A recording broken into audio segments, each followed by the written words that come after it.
Ang tawag pala dito ay Nibitashi na Horenzo. Maraming version ng Nibitashi dito. Merong sa eggplant, iba-ibang version ng gulay.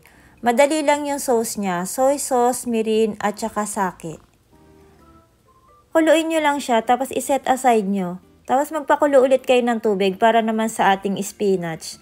Dito pala sa Japan, yung spinach, isa siya sa pinakamadaling lutuin at saka napaka-healthy niya pa. Iuna nyo muna yung stem niya kasi medyo matigas yung stem niya kaya unahin nyo siyang ilubog yung pinaka-stem. 1 minute nyo lang maluluto yung spinach. Hugasan nyo agad siya sa malamig na tubig para hindi siya ma-overcook. Hiwain nyo siya ng maliliit kasi kung meron kayo maliit na bata, hindi siya mahirapang kumain. Tapos pag kayo, moritsuke or arrange kayo, parang yama, para may konting design. Yung nilagay ko pala sa ibabaw niyan katsuobushi. O, diba madali lang?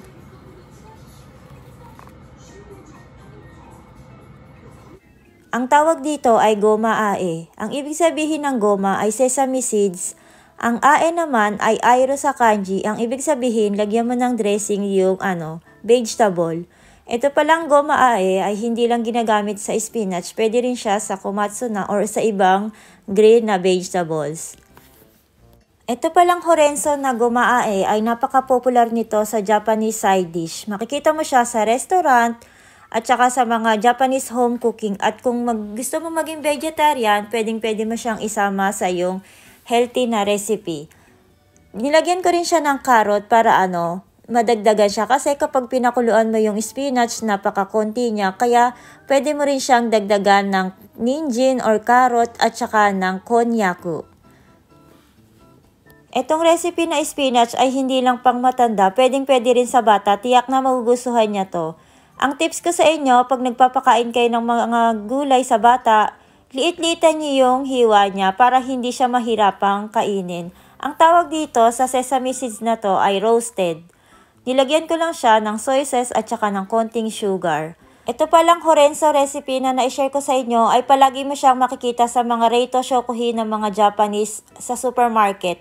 Kasi napaka-busy ng mga Hapon kaya bumibili na lang sila. Pero ako, mas gusto ko gumagawa kasi mas gusto ko nakikita ko na fresh yung ginilalagay ko sa aming hapagkainan. Ang sumunod naman ay tamagoyaki.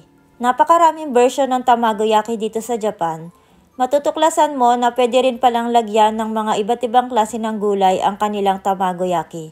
Ang nilagay natin ngayon ay Horenzo. Siguraduhin yung tuyuin nyo ng paper towel yung Horenzo or squeeze nyo siyang mabuti.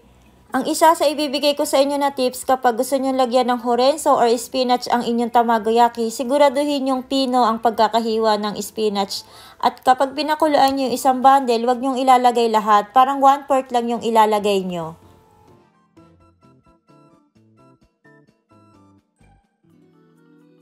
Kapag nagluto kayo ng Horenzo na tamagoyaki, ganun din yung process, walang pagkakaiba. Hindi nyo naman kailangan gawing perfect yung egg nyo. Pag konting half cook na siya, i-flip over nyo na siya. Paulit-ulit lang yung pagkakagawa.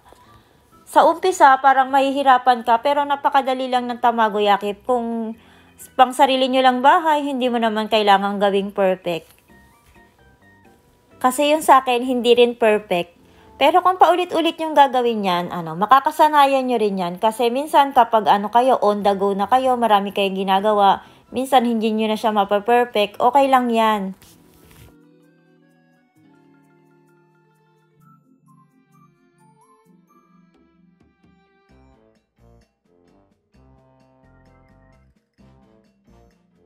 Ito pala ay Japanese style na ginagawa nila sa tamagoyaki para maging shape siya ng tamagoyaki. Nilalagay natin siya sa parang norimaki na lagayan. Pero kung sa inyo naman hindi nyo wala kayong ganyan, okay lang din naman. Hiwain nyo siya ng napaka-equal na size. O, di ba napakadali lang? See you again!